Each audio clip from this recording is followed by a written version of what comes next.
Magandang araw sa lahat. Ito ang ating topic ngayon sa English 5, Progressive Aspects of Verbs. Alaman naman na natin kung anong ibig sabihin ng verbs. Verbs are action word. It can be condition or state being.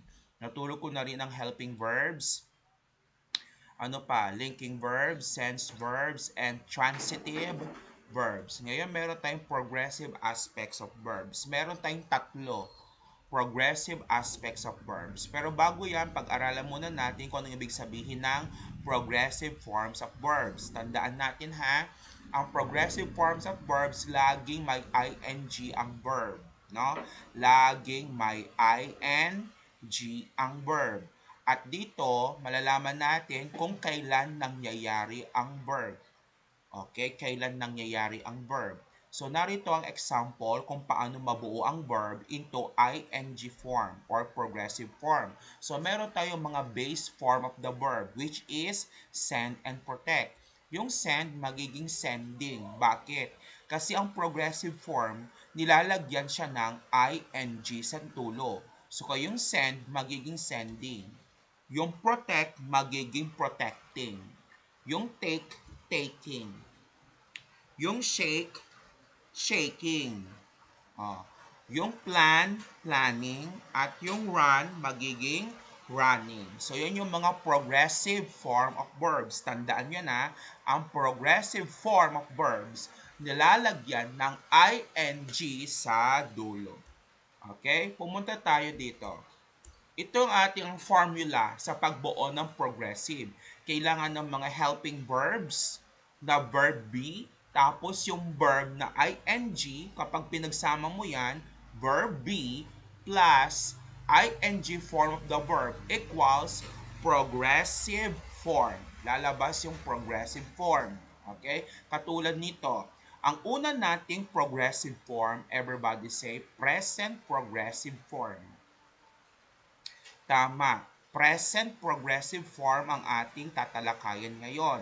So, present progressive form, ito ang kanyang formula. Am plus enjoying, am enjoying. No? Is plus buying, is equals is buying. Okay, yan yon. So, tandaan ninyo, ulitin ko, ang present progressive form ay ginagamitan ng am, is, tsaka are. Am, is, and are. Ito yun na. Am, is, tsaka are. Yan yung mga present progressive form. Okay. Ano nga kasi ibig sabihin ng present? Ang ibig sabihin ng present progressive form, the present progressive form is used to tell about an activity in progress. Kasalukuyan nangyayari, happening now, ngayon nangyayari, ginagawa ngayon ang action. Kaya nga present eh. So ito yung uh, present progressive form of words. So meron tayong subject. Ang mga subject natin pwedeng singular and plural. Singular noun, singular he, she, it, singular I, plural noun. Ibig sabihin marami yan, di ba, kapag plural? And plural na we, you, and they. So these are the helping verbs. The is, are. Dugtungan mo lang ng ing form ng mga verb. Speak, speaking. Run, running. Talk, talking. Listen, listening. Kick, kicking. Ganito yan kapag magpo-form tayo ng sentence. Tandaan ninyo, kapag singular noun ang gamit mo, dapat singular din ang helping verb is. Halimbawa, teacher Renz is. Maria is. Marlon is. Tapos, plus the ing form of the verb. Also, he, she, it is din ang gagamitin mo plus ing form of the verb. Katulad din ng I. Kapag sa present, am ang idudugtong mo sa I. I am. I am. Sa present yan ha. Plus ing form of the verb. Kaya I am talking. I am running. I am listening. Kapag plural, more than 2 yan, so gagamitan mo siya ng, kapag plural, more than 2, gagamitan mo siya ng are. No? Plural, are. O, kunyari, teacher Renz and teacher Donna are listening. Dalawa kasi sila kaya are. Okay? Yung plural na we, you, and they are din yan plus ing form of the verb. Example, Dito tayo sa sentence. I, the subject, singular, am, the helping verb, plus researching, the main verb, the ing form. I am researching on a chemical from a certain kind of plant. Ito ay present kasi yung I ay singular, yung am ay para sa singular subject, then researching yan yung ing form of the verb. Example number 2. Luke is asking for some money. Si Luke ay singular, so ang iyong helping verb ay singular din, which is. Tapos yung verb mo na mayroong ing na asking. Punta tayo sa plural. Kapag plural ang subject katulad ng children, kailangan plural din ang iyong helping verb na are. Hindi pwedeng children is. Mali yun. Dapat children are. Kasi ang children ay plural at ang are na helping verb ay plural din. Tapos, lagyan mo ng ing form of the verb na sending. The children are sending gifts to orphanage. Pumunta tayo sa past. Pag sinabing past progressive form of verbs, o tapos tayo sa present, past na tayo.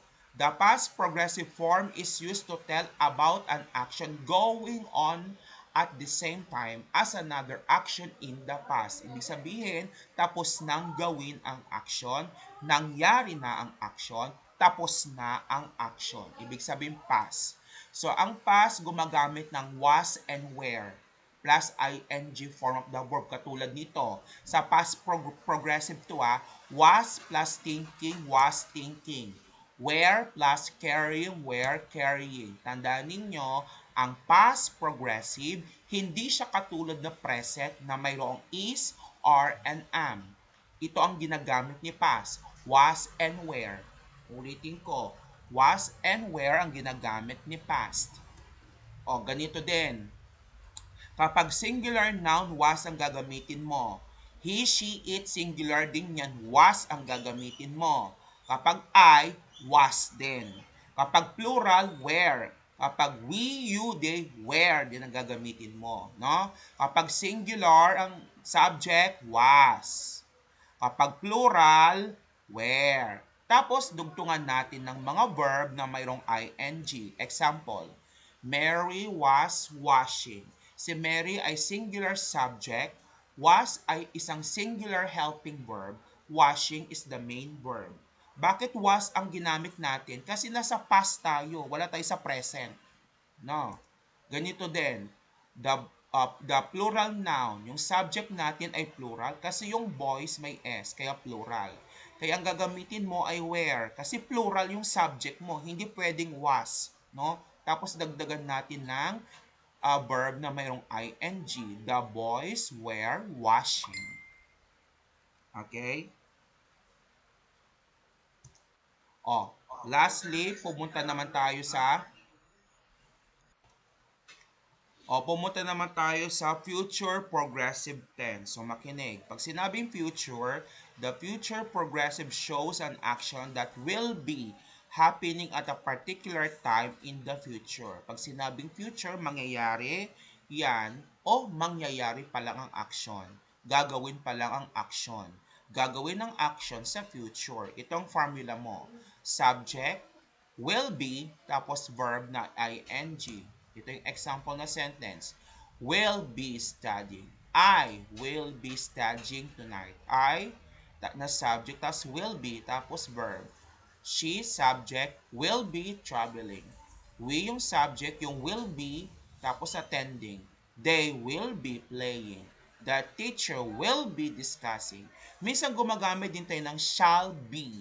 No? Shall be, tsaka will be sa future. No? Pag sinabi kasing future, mangyayari yan. Ibig sabihin, gagawin pa lang in the future. Gumagamit din tayo ng clue words para masabi natin future progressive na tomorrow, next week, later, this time tomorrow, or at 5 a.m. tomorrow, or at 5 p.m. tomorrow. Easy way to remember. Easy way to remember tayo para madaling maintindihan. Kapag present progressive, ibig sabihin happening now, nangyayari ngayon yan. Gumagamit tayo ng helping verbs na am, is, or plus ing of the verb. She is reading. Katulad niyan. Kapag past, ibig sabihin nangyari na yan, tapos na. Gumagamit ng helping verb na was and were plus ing of the verb. Example, she was reading. Kapag future will be happening later, ibig sabihin mangyayari pa lang, gagawin pa lang ang action. Gumagamit tayo ng will be, pwede rin shall be plus ing. Example, she will be reading. Tandaan mo kapag present ngayon yan, no? Nangyayari ngayon, present progressive, nangyayari ngayon na gumagamit tayo ng helping verb na is, am, are. Kapag past, before, ibig sabihin, nangyari na tapos na, was and were ang iyong gagamitin. Kapag future later, ibig sabihin, gagawin mo yan sa future. Gumagamit ka ng will be. Lahat ng verb na yan ay mayroong I and G. So, yung ibibigay ko activity sa inyo, kopyahin nyo lahat sa notebook. Lahat yon kokopyahin, no? Lahat yon kokopyahin, copy and answer.